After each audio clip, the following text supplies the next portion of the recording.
चलो रे चलो रे चलो चलो रे चलो रे चलो चलो जहाजपुर। अष्टानी का पर्व में नंदीश्वर द्वीप की जो जिनालय हैं उनकी उपासना की जाती है। क्या किया जाता है? ये पर्व क्यों है? ये पर्व क्यों मनाए जाते हैं? इसका निमित्त सीधे सीधे नंदीश्वर द्वीप है। क्या है? नंदीश्वर द्वीप। इन दिनों में देवता नंदीश्वर द्वीप जाते हैं और वहाँ पर नंदीश्वर द्वीप में जो जिन प्रतिमाएं हैं उनकी पूजा करते हैं। सिद्ध चक्र विधान की परंपरा श्रीपाल मैना सुंदरी के समय से प्रारंभ हो गई, वरना यह पर्व नंदीश्वर जिनालय की अर्चना पूजा के रूप में ही मनाया जाता है। और नंदीश्वर के जिनालय के व्रत भी होते हैं, है ना।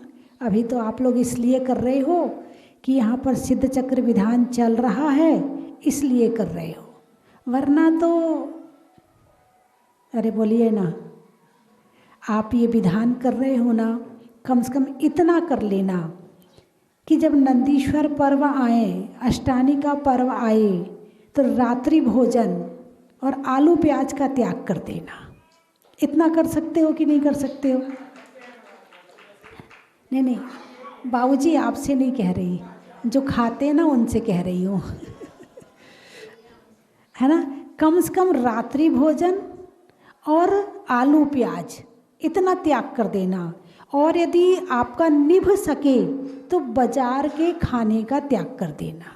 निभ सके तो कर देना। कहीं आप बाहर गए हैं, कुछ है तो बात अलग है, लेकिन यदि आप शहर में हो, घर में हो, आपकी अनुकूलता है, तो आप इतना नियम जरूर कर लेना। कम से कम आपने ये विधान किया है तो यहाँ से कुछ तो लेकर के जाएं, है ना। अब ये पर्व कब आता है, कैसे पता चले? कैसे पता चले कि कब आता है? तो दिवाली के 8 दिन बाद आता है। इतना तो पता चल गया। ये होगी कार्तिक की अष्टानी का। और जो होली की अष्टानी का है, होली की, तो होली के पहले की जो अष्टमी है तब से शुरू होते हैं, तब भी पता चल गया। चैत में तो दशलाक्षणी आती है। आषाढ़ की अष्टानी का जो अपने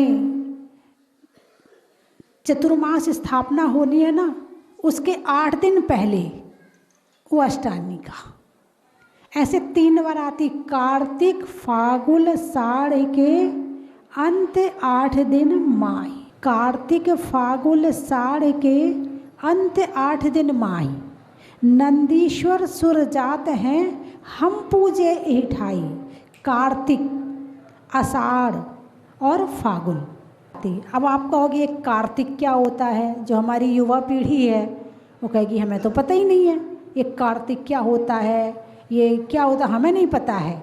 अच्छा, आपको ये पता है कि होली कब आती है? बोलो ना। फागुन में। होली कब आती है? फागुन में। महावीर जयंती कब आती है? चैत में। ठीक है।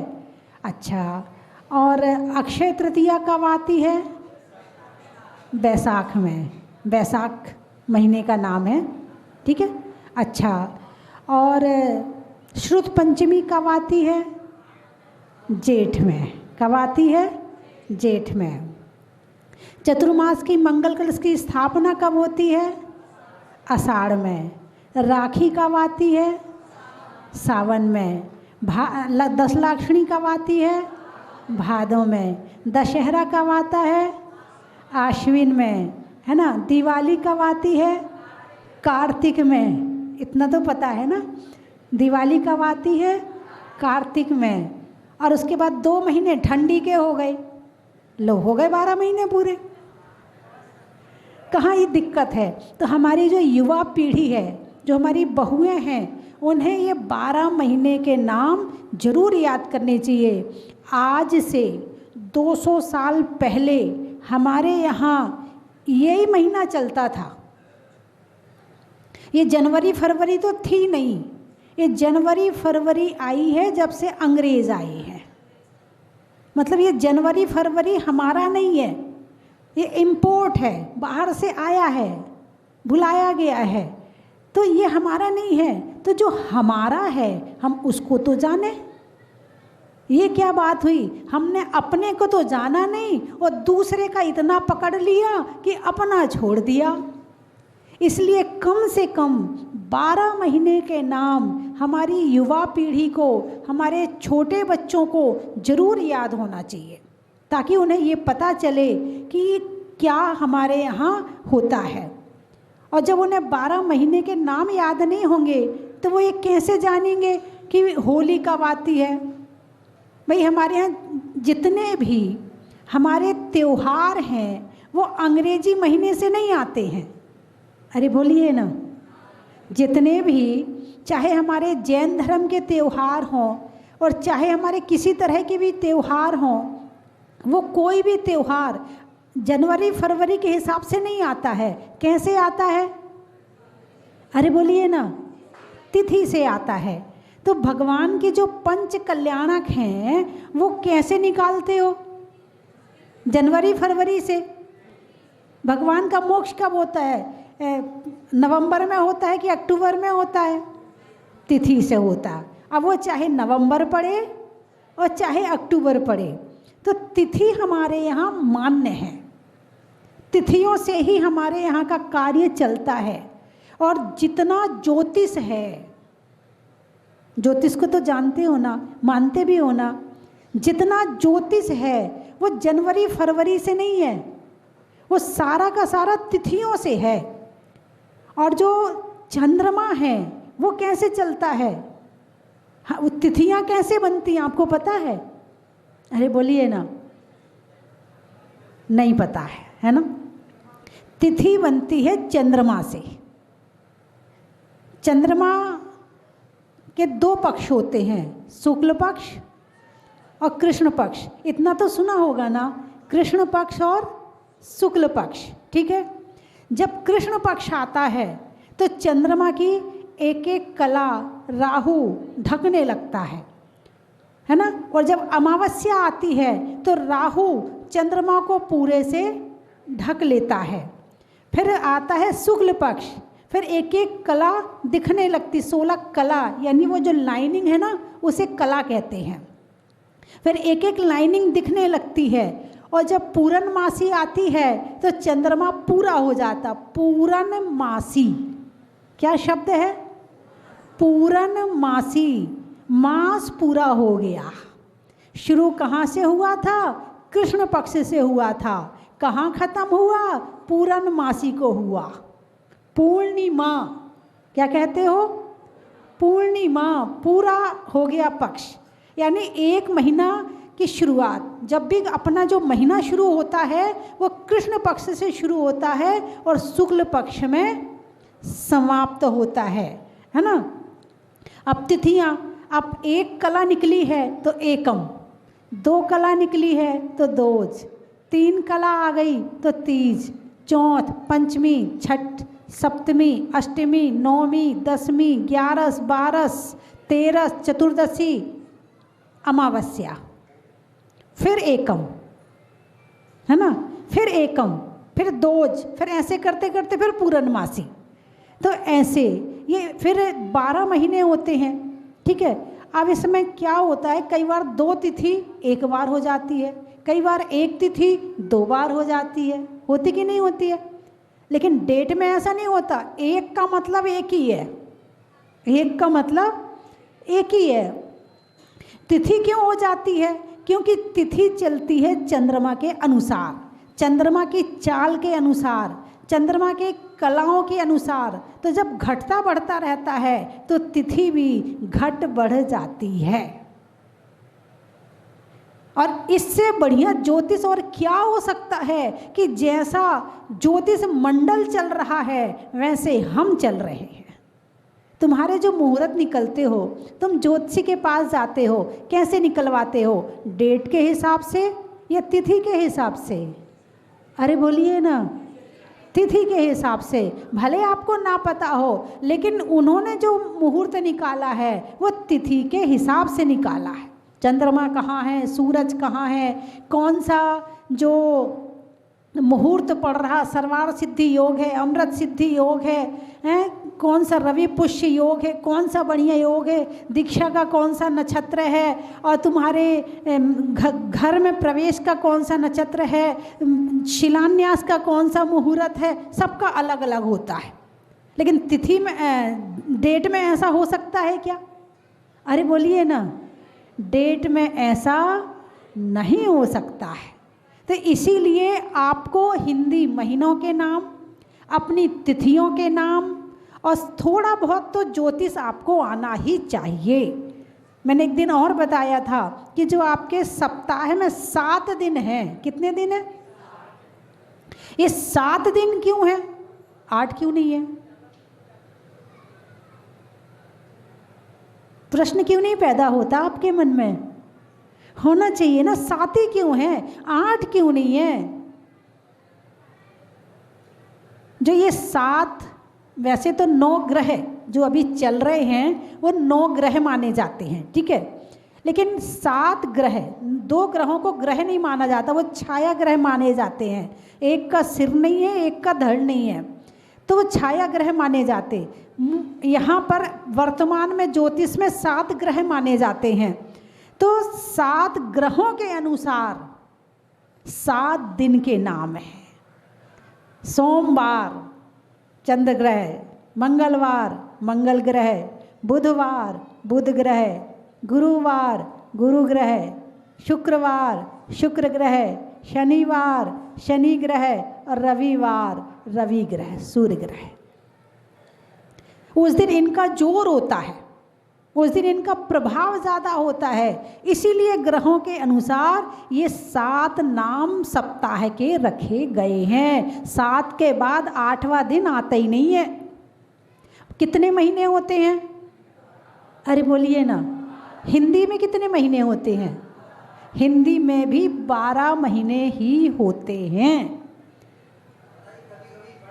बता रही, अभी चलने दो। 12 महीने ही होते हैं, ठीक है। 12 ही क्यों होते हैं? 13, 14, 15, 16 क्यों नहीं होते हैं? अरे बोलिए ना, हैं? तो जो सूर्य और चंद्रमा सुमेरु पर्वत की परिक्रमा कर रहे हैं, इनका जो एक पूरा राउंड है वो 1 वर्ष में पूरा होता है। यहाँ से निकल कर के यहाँ तक जाना और यहाँ से घूमकर यहाँ तक आना, वो 1 वर्ष में पूरा होता है। इसीलिए साल में 12 ही महीने होते हैं, इससे अधिक महीने नहीं होते हैं, ठीक है। अच्छा, अब कभी कभी 13 महीने भी हो जाते। इस बार चतुर्मास हुआ है, 5 महीने का चतुर्मास था, तो 5वां महीना कहाँ से आ गया? तो जो तिथियों का घट बढ़ का हिसाब है, तो 5 वर्ष में वो घट बढ़ में करीब 15, 20, 25 दिन, 30 दिन ऐसे हो जाते हैं कि 1 महीना और बढ़ जाता है सूर्य चांद के चलने के हिसाब से। वो 1 महीना और बढ़ जाता है। तो इसीलिए फिर कभी कभी 13 महीने हो जाते हैं, जबकि ऐसा अंग्रेजी महीने में होने वाला नहीं है। हम प्रकृति के हिसाब से चलते हैं। सूर्य चांद क्या है? प्रकृति है। पेड़ पौधे क्या हैं? प्रकृति है। हम दिन के हिसाब से नहीं, हम प्रकृति के हिसाब से चलते हैं। जैसी प्रकृति चल रही है हम उसी के हिसाब से चलते हैं।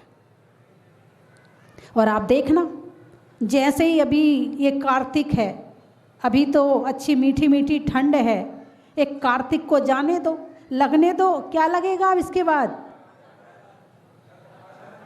अघन लगेगा।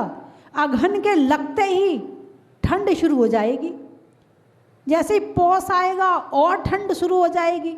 मतलब आप तिथि के हिसाब से मिला लेना, बिल्कुल ये मौसम वैसे ही चलता है जैसा चलना चाहिए, और वैसे ही सारी फसलें चलती हैं, वैसे ही सारी हवाएं चलती हैं, वैसा ही मौसम चलता है। तो ये पूरा ज्योतिष है।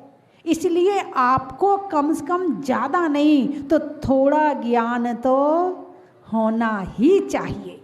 कम से कम आप भारत में रहते हो, हिंदुस्तान में रहते हो, तो हिंदी महीनों के हिसाब से भी हमें चलना चाहिए। इनका जो चला है 2023 है ना, यही चल रहा ना 2023, ये इनके ईसा मसीह से चला है, ऐसे ही है क्या? ईसवी सन यही तो बोलते ईसवी सन।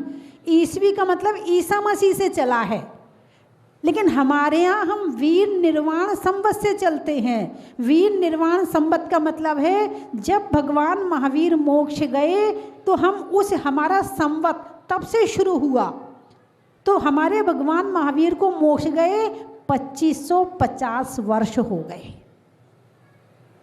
एक विक्रमादित्य राजा हुआ तो उसके समय से उसने संवत चला दिया, तो एक विक्रम संवत भी चलता है। इनमें करीब किसी में 100 साल का अंतर है, किसी में 50 साल का अंतर है, ऐसे अंतर का है सब में। लेकिन जो भगवान महावीर का है वो 2550वां है, और जो ईसा मसीह का है वो 2023 का है। अब आप किन के भक्त हो ये बता दो। तो आपको ना तो हिंदी महीने के नाम याद है, ना आपको तिथियां याद हैं, ना आपको ज्योतिष का ज्ञान है, तो आप कहाँ भगवान महावीर के भक्त हुए? अरे बोलिए ना। तो आज अच्छा कितने लोगों को 12 महीने के नाम याद हैं? चलिए अब आज कितने लोग 12 महीने के नाम याद कर लेंगे अच्छे से? हाथ तो जो भगवान महावीर के भक्त वो हाथ उठा लो। जितने लोग टीवी में देख रहे हैं वो भी हाथ उठा लें। ठीक है, 12 महीने के नाम याद करना है और प्रश्न मंच में पूछे जाएंगे, फिर आपको सुनाना है। और कोशिश करो कि यही कहो कि कार्तिक लग गया, अघन लग गया, माघ लग गया, पौष लग गया, यही कोशिश करो कि ये लगे, है ना। कार्तिक के बाद आता है अघन, अघन के बाद आता है पौष, और पौष के बाद आता है माघ, और माघ के बाद आता फिर से फागुन, फिर फागुन शुरू। तो इस तरह से जो हिंदी महीने और भी माने जाते तो चैत से शुरू माने जाते हैं। चैत से भी मानते हैं कुछ लोग कि चैत से शुरू हो रहा। हम भगवान महावीर से हम मानते हैं, लेकिन हमारे हिंदुस्तान में और भी चल रहे हैं संवत, तो उनके हिसाब से चैत से माना जाता। तो जो हमारी सरकार है उसने चैत को भी मान्य किया है, चैत को भी मान्य किया है। नहीं तो इतने सारे धर्म है, किस किस को करें? एक को कर लिया, चलो कोई बात नहीं, जो जिसको मान रहा है मान ले, कोई उसमें कोई लड़ाई भिड़ाई वाली बात तो है नहीं, क्योंकि समय की सीमा जो है ना वो तो कुछ है नहीं है। ये तो हमने जहाँ से शुरू किया वहाँ से लिखना शुरू हो गया। बाकी काल का कहीं ना तो शुरुआत है और ना कहीं अंत है। ये तो हमेशा से था, है और रहेगा।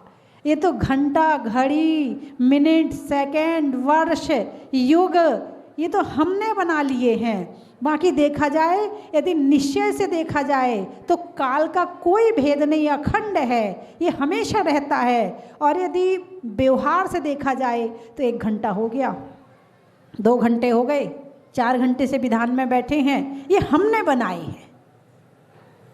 और ये घंटे तो अब बने हैं जब से अंग्रेज आए हैं। हमारे यहाँ तो घड़ी कहते थे, घड़ी क्या कहते हैं? घड़ी। 24 मिनट की एक घड़ी होती है। क्या? 24 मिनट की एक घड़ी होती है, और 2 घड़ी की सामायिक करना चाहिए, यानी 48 मिनट की सामायिक करना चाहिए। पहले ये ना तो हाथ की घड़ी होती थी, ना तो मोबाइल की घड़ी होती थी, और ना दीवाल वाली घड़ी होती थी। जब अंग्रेज़ आए तो उसके बाद थोड़ी बहुत जो खोजें शुरू हुई तो फिर घड़ियाँ भी शुरू हुई। तो सबसे पहले एक शहर में घंटा घर होता था। अरे बोलिए ना, घंटा घर होता था, उसमें 4 तरफ घड़ियां लगी होती थी। पहले वो भी नहीं होता था, पहले घंटा घर होता था तो जितने बज जाते थे तो वहाँ घंटे बजते थे, और वो कोई एक शीशी में रेत भरते थे और उसको उल्टा कर देते थे, तो उसमें से धीरे धीरे धीरे धीरे रेत नीचे आती थी, तो उतने में 1 घंटा हो गया। फिर दोबारा उसको कर दिया, फिर दोबारा आई, फिर 1 घंटा हो गया। तो फिर ऐसे घंटे बज जाते थे, तो पता चलता था कि 1 घंटा हो गया, 2 घंटा हो गया। और 12 बजे कोतवाली में वो बजता था सायरन। जब 12 बजते थे तो घड़ियाँ तो होती नहीं थी, तो कोतवाली में सायरन बजता था कि 12 बज गए। बोलिए ऐसा था कि नहीं था? हैं, पहले घड़ियाँ नहीं थी पर घड़ी की कीमत थी। आज घड़ियाँ हैं पर घड़ी की कीमत नहीं है। बंधुओं, वैसे तो चर्चा मुझे नंदीश्वर द्वीप पर ही करनी थी, लेकिन हमारे युवाओं को देख के मुझे याद आया कि इन्हें ज़रूर थोड़ी सी ये प्रेरणा देनी चाहिए कि ये हिंदी महीनों के हिसाब से चलें, हिंदी महीनों को जानें, पहचानें और उनके क्वालिटी को देखें कि हमारे पास क्या क्वालिटी है। हमारे पास ऐसे नहीं कि हमारे हिंदुस्तान में ज्ञान की कमी है, ज्योतिष की कमी है, हमारे में यहाँ गुणों की कमी है, ऐसा नहीं। हमारे यहाँ बहुत क्वालिटी, और इतनी क्वालिटी है कि कोई आत्महत्या ना करे। लेकिन आज जो कल्चर चल रहा है वो कहाँ ले जा रहा है बच्चों को? अरे बोलिए ना, कहाँ ले जा रहा है? आत्महत्या की तरफ ले जा रहा है, दुख की तरफ ले जा रहा है, टेंशन की तरफ ले जा रहा है। ये वापस आएं, अपनी संस्कृति से जुड़ें, अपने व्यवहार से जुड़ें, अपने लोगों से जुड़ें, अपनों के पास बैठें और जानें कि हमारे यहाँ भारत में भगवान महावीर ने क्या कहा है, और जानने के बाद माने, और मानने जिसने मान लिया वो दुखी हो ही नहीं सकता है। अरे बोलिए ना, हैं? तो नंदीश्वर के पर्व में देवता नंदीश्वर द्वीप जाते हैं, वहाँ भगवान की पूजा करते हैं, और हम जा नहीं सकते हैं तो हम यहीं बैठकर पूजा करते हैं। आज दोपहर में मेरा मन हुआ है, नहीं आपके लिए नहीं, मेरे मन की बात बता रही हूँ। तो आज अभी यहाँ से नंदीश्वर द्वीप में जाके बैठेंगे, वहीं सामायिक करेंगे, और भाव ये हैं कि नंदीश्वर द्वीप, लघु नंदीश्वर द्वीप विधान मैंने लिखा है। इसमें 4-5 पूजा हैं, एक समुच्चय पूजा और 4 दिशा की 4 पूजा और चारों दिशाओं के 13-13 अर्घ।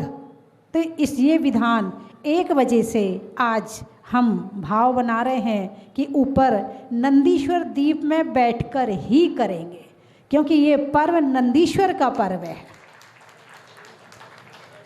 है ना। अब आप लोग तो देखो यहाँ बैठकर थक जाओगे, इतने अर्घ 500 अर्घ चढ़ाओगे, 1 2 3, हाथ भी थक जाएगा आपका। तो भक्तों के लिए ईश्वर का, पत्नी के लिए पति परमेश्वर का, और द्वीपों में नंदीश्वर का, खेत में धान का, शादी में पान का, और करने में आज नंदीश्वर द्वीप लघु विधान का। एक पूजा करके जो नंदीश्वर द्वीप के विधान करेगा, एक किताब मैं उनको दे दूंगी, ठीक है? आज वहीं पर एक कार्यक्रम हो जाएगा। सलाइयों में सूजा का, मिठाइयों में गूजा का, और करने में भगवान की पूजा का, देने में दान का, मिलने में सम्मान का, नहीं देने में सम्मान का, और करने में सिद्ध चक्र महामंडल विधान का। कहाँ कहाँ से आए हो? कोई नई जगह से आए क्या? सागर से। शैली में नागर का, पानी में गागर का, और आने वालों में सागर का। बड़ोदरा, अच्छा। रहने के लिए धरा का, भोजन में बरा का, और आने वालों में बड़ोदरा का। चेहरे पर नैना का, बोलने में बैना का, और आने वालों में मुरैना का। ललितपुर, गाने में सुर का, नृत्य में नूपुर का और आने वालों में ललितपुर का।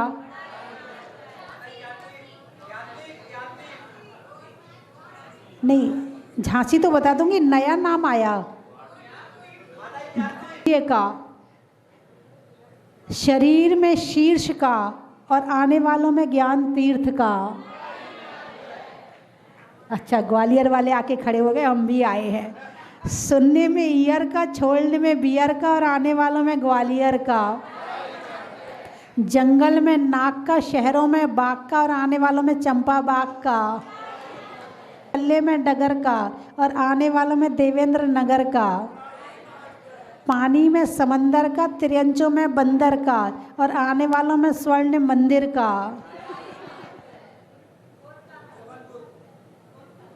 कोटा, कलकत्ता। अच्छा, मधुमक्खी के छत्ता का, छूना मत। पेड़ में पत्ता का और आने वालों में कलकत्ता का। और कहाँ से आए? झांसी। रात्रि में शशि का, कप में बसी का और आने वालों में झांसी का। हो गए सारे? जोर से बोलो। गाने में सुर का, नृत्य में नूपुर का, आने वालों में जबलपुर का। जयपुर। रिश्तों में ससुर का, देवों में असुर का और आने वालों में जयपुर का। झालरा पाटन। अच्छा, पाटन वाले खड़े हैं। खिड़की में कॉटन का, साड़ियों में साटन का और आने वालों में झालरा पाटन का। गुवाहाटी। ट्रेन में टीटी का, घर में बेटी का और आने वालों में गुवाहाटी का। बोलिए 24 भगवान की।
अध्यात्म की आगम की पावन गंगा जैसी माँ, तुम्हें वंदा में बोले धरती आसमां। तुम्हें वंदा में बोले धरती आसमां। चारित्र चंद्रिका मात स्वस्ति श्री गणनी आरिका। तुम्हें वंदा में बोले धरती आसमां। तुम वंदा में बोले धरती आसमां।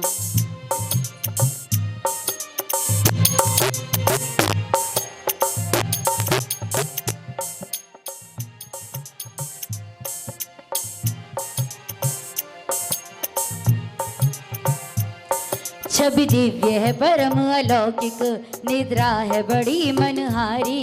छवि दिव्य है परम अलौकिक, मुद्रा है बड़ी मनहारी। वीणा सी मधुर वाणी है जिस पर मोहित नर नारी। वीणा सी मधुर वाणी है जिस पर मोहित नर नारी। है अद्वितीय माँ है अद्वितीय वात्सल्य प्रेम अतुलित है दया क्षमा। तुम्हें वंदा में बोले धरती आसमां। में वंदा में बोले धरती आसमां। तुम्हें वंदा में बोले धरती आसमां। परम पूजनीय गणनीय शमनी आरिका स्वस्ति भूषण माता जी की का संघ की। सोनागिर में चंदा प्रभु स्वामी का, जहाजपुर में मुनि सुब्रत स्वामी का, लेखन और प्रवचन कला में पूज्य स्वस्ति भूषण माता जी का बड़ा ही महत्व है। बोलिए गणनियारी का श्री स्वस्ति भूषण माता जी की। माता जी वो महापुरुष हैं जिन्होंने समाज के लिए चेतन और अचेतन तीर्थ प्रदान किए। पूज्य माता जी ने अपने हाथों से आरिका और छुल्ली का दीक्षाएं प्रदान की, जो एक शिष्या माता जी के साथ में विराजमान हैं। और माता जी ने अचेतन तीर्थ के रूप में राजस्थान की धरती पर, राजस्थान का स्वर्ग कहना चाहिए, भारत का स्वर्ग, जहाजपुर, जहाज के आकार का सुंदर 3 मंजिल का अतिशय क्षेत्र प्रदान किया। आज जहाजपुर में जाकर के देखो, दिन पर दिन विकास कार्य किए जा रहे हैं। जो महानुभाव जहाजपुर जाते हैं वो स्वर्ग से तुलना नहीं कर सकते। जहाजपुर इतना सुंदर है। प्रतिमा का वो अतिशय है। जिस दिन वह प्रतिमा निकली थी, महावीर जयंती सन 2013, उस प्रतिमा को कलेक्टर, तहसीलदार, एसडीएम और भी अधिकारी पदाधिकारी जितने भी सरकारी हैं, सारे प्रशासनिक अधिकारी वहां आए।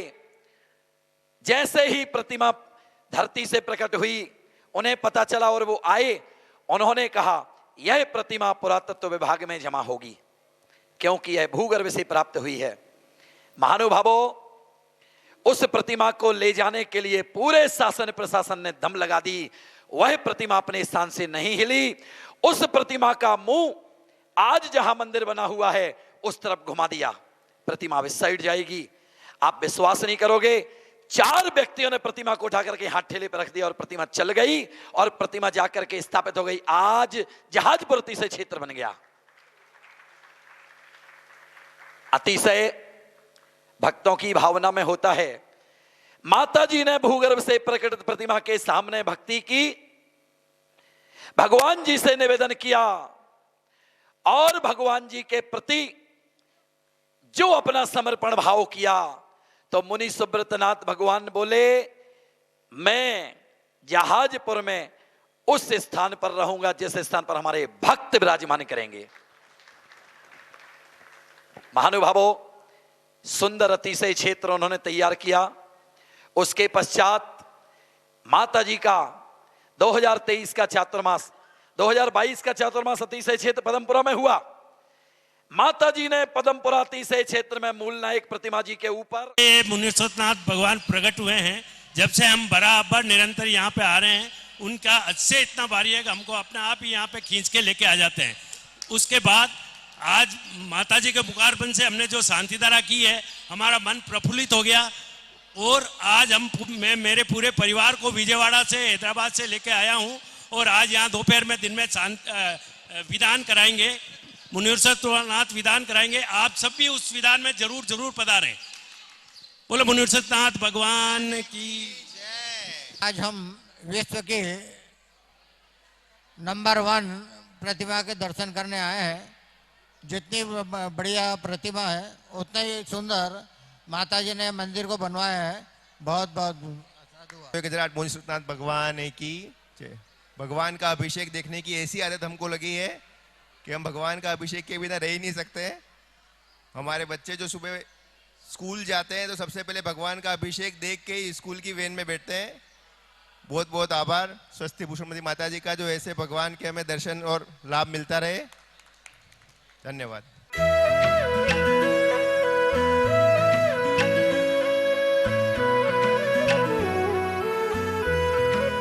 चन की थाल को सजाओ रे आज, रत्नों की थाल को भर लाओ रे आज। आओ आओ करे रे गुणगान आरती भगवन की। आओ आओ करे गुणगान आरती भगवन की। आओ आओ करे रे गुणगान आरती भगवन की।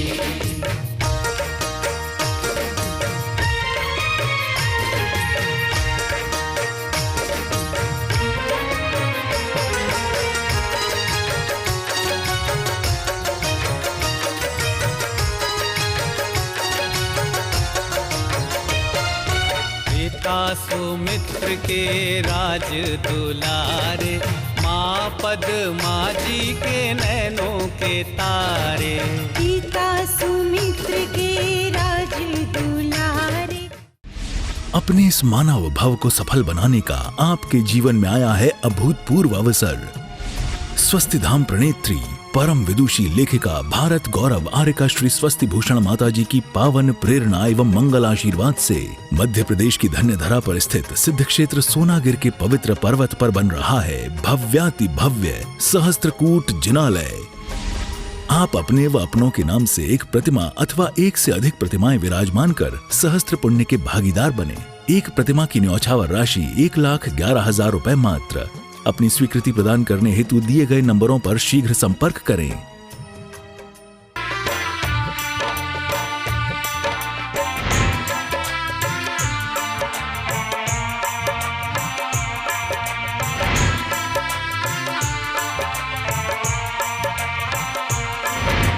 चलो रे चलो रे चलो चलो रे चलो रे चलो चलो जहाजपुर।